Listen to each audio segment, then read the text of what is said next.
Hey, how's it going, everyone? It's Miwa again, and this time what I got for y'all is a Pokemon deck profile of Darkrai GX and Zoroark GX, and this will be post-rotation, so there won't be any flow stones and whatnot in the deck. So let's go ahead and get started with the Pokemon. So starting it off, we are playing 3 copies of Darkrai GX. Reason why 3 is because you're just going to be using him for his restoration ability and along with his Dark Sleeve attack. And his restoration ability, if you don't know what it does, is if he's in the discard, what you can do once per turn during your turn, you can select him and put him on your bench along with a dark energy from your drop zone, which is really good because it just allows you to bring him back whenever you want. And he's fodder for Zoroark's trade ability, so you can always just trade him away, draw 2, restoration him onto the bench, filling up Zoroark's Righteous Beating, which is always good. So we're playing 3 copies of him. Next, we are playing 3 copies of Zoroark GX. And he, in a way, is going to be also your main attacker. Because Righteous Beating is such a strong move. It does 20 damage for each Pokemon on your bench. So if you have a full bench along with him as your active, you're doing 120. You pop a Choice Band on him, that's 150, which is a good number. You can play Devoured Field in deck to make it an even 160. Because that's about it. Because you're knocking out Marshadow. And Marshall's been seeing a fair amount of play lately. And with new Night March cards coming out, he might see a bit more. So, who knows? But you're getting one hit KOs on basically anything that's less than 150. 150 or less. So, Zoroark's is good. And his trade ability is really awesome because you get to ditch 1, draw 2. And if you have 3 of him on the field, you can just ditch 3 cards and draw 6. So it's a really strong ability. Next, you are running 3 copies of the baby, just so you can evolve. I'm playing the 60 HP one. I'm not sure or don't recall if there was a 70 HP, but if you want 70 HP, I'll recommend that since you get to survive longer. So 3 of those. Next, we are playing 2 copies of Tapu Lele. Tapu Lele is such a strong card right now due to the fact that its one attack ability lets you search your deck for any supporter you need. And that's really good because you can search out Guzma, you can search out Cynthia. If you're playing before post rotation, search out Sycamores, and if you're playing expanded, search out your Lysanders and everything. So really strong card. Play it too. Next we're playing 1 Nihilego GX. Only reason why is because of its Empty Light ability, where you play it and you confuse and poison both active Pokemons, yours and your opponent's, and you're only using it so you can get the easy KO with Darkrai's GX attack, which is Dead in GX. If your opponent's Pokemon has a status condition on it, like confused, paralyzed, poison, burned, sleep, you instantly KO it no matter how much HP it got. And the last Pokemon we are playing are 2 copies of Dunsparce. And this is Celestial Storm's Dunsparce. And the only reason why you're playing it is because, again, like I said, this is a post-rotation Darkrai GX deck, and you're playing Dunsparce because 1 energy, you use Strike and Run, you get to search your deck, bring out 3 basic Pokemon, and put them onto your bench. So it's a Pokemon Bridget. And because Bridget will be rotating once September hits, you are going to kind of need that just to get out your Pokemon as fast as possible. So 2 copies so you can see them. And that's going to be the Pokemon lineup. And I believe that is about 15 Pokemon. And you do go through the deck pretty quickly with Zoroark. So next we are going on to items. And for items, we are playing 4 Ultra Balls. And the reason why we're doing 4 Ultra Balls is just because it's a discard 2, search your deck for any Pokemon you need, and put it to your hand. So discard a Darkrai and a Dark Energy. You get to search out a Lele. Again, go for a Cynthia, or you can search out your evolution for Zoroark, and go on from that. So 4 copies of that. Next, we are playing 4 copies of Acrobike. And the reason why you're playing 4 copies of Acrobike is just to dig deeper in your deck. And it combos really well with Zoroark. So, like, if you look at top 2, you get an energy or you get a Darkrai. What you can do is ditch the Darkrai, grab the energy, use Darkrai's restoration ability, and bring it onto the bench. So you're gaining both cards for free. And Acrobike is such a strong card just because it lets you dig deeper.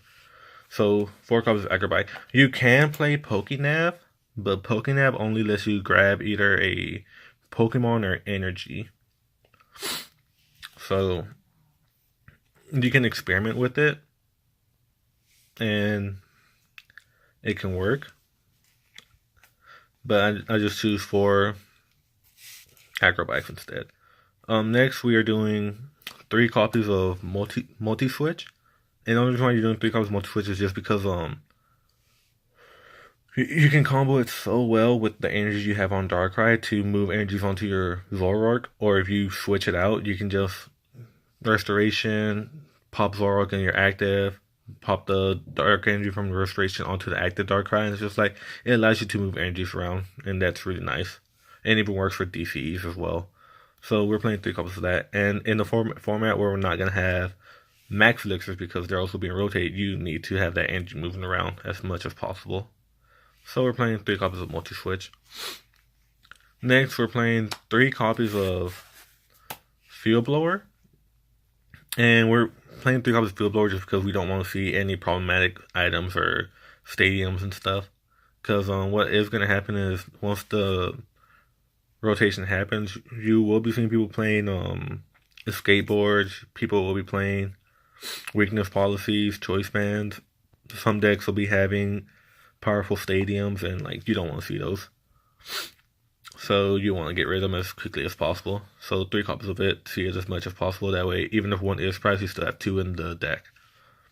And as I was saying with weakness policy, you're playing 2 copies of that because both one is still out there, and your deck is pure dark, so you're going to need that counter measure on it. And you got to make sure your dark Pokemon will get knocked out in 1 hit, and Buzzsaw can do that. So we're playing 2. You can bump it up to 3, but I'm playing at 2. And next we're playing 2 switches, just to switch out your Pokemon from the active here and there. Works really well when you get empty light on your active. So yeah, so that's it for the items. Next we are gonna do supporters. And for supporters, I'm playing 3 Cynthias. People play 4, I'm playing 3. Cynthia allows you to shuffle your hand back into your deck and draw 6. So it's a good restarter, and a lot of people are going to be playing 4 of it, but I just find 3 to be okay. Next, we're playing 3 Guzmas. You can bump Guzma up to 4. I haven't tested it out at 4, but 3's been working fine for me. But if you have a 4th one, I do recommend putting in the 4th one. And what Guzma allows you to do is just bring out one of your opponent's bench Pokemon into their active and then switch yours out. So it's a weaker Lysander, but we take what we can get. Next, we're playing 2 copies of Copycat. And Copycats are an amazing card just because it allows you to shuffle your hand into the deck and then draw the same amount that your opponent has. And that's really good because your opponent has like 10 cards because they're using Zoroark's trade. Ballin', you're going to get 10 cards right back. And that's really good. Next, we're playing 2 copies of Tate and Liza. And it's a new card that came out with Celestial Storm, and I like it because it allows you to either shuffle your hand into your deck, then draw 5 cards, or you can switch your active Pokemon with your bench Pokemon. So it's a really nice card. Next we're playing 2 Judge, just for disruption. Judge is basically the new N that most people are going to be playing either 2 copies of or no copies of. And what it does is each player shuffles their hand into their deck and then draws 4 cards. So if you're going first and you have your whole field set up and everything, you can just judge your opponent to 4 cards and have them start off with 5 instead of 7 or 8, depending on you if you mulligan or not. So very strong card. And then we're playing 1 copy of Lily, just because it allows you to draw up to 8 cards if it's your first turn. And most people, I'm thinking, are going to be playing either 2 or 3 of these, just to start drawing more into their deck. But I find it better at 1. And we're playing 1 copy of Malo. And Malo just allows you to search your deck for 2 cards, place them on top, and then you can just Zoroark trade into those 2 cards. So it's not bad having the 1 Malo. So that's going to be it for the trainers. And energies are going to be standard. We're playing, I'm playing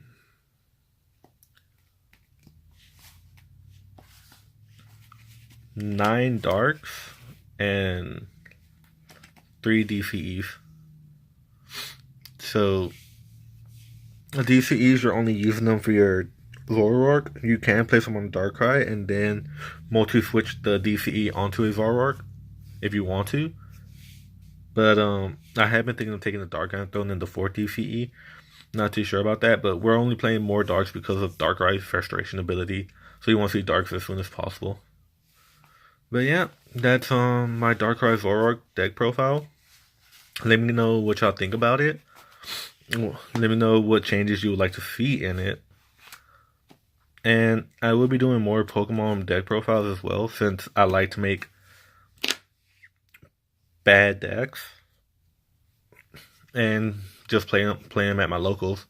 Because I do know I did Toxapex Malamar, and I went 2-1 with it. So yeah, let me know what y'all want to see next, and I'll be happy to make that for y'all. But this was Miwa with the Darkrai GX profile, and I'll be seeing y'all next time. Peace.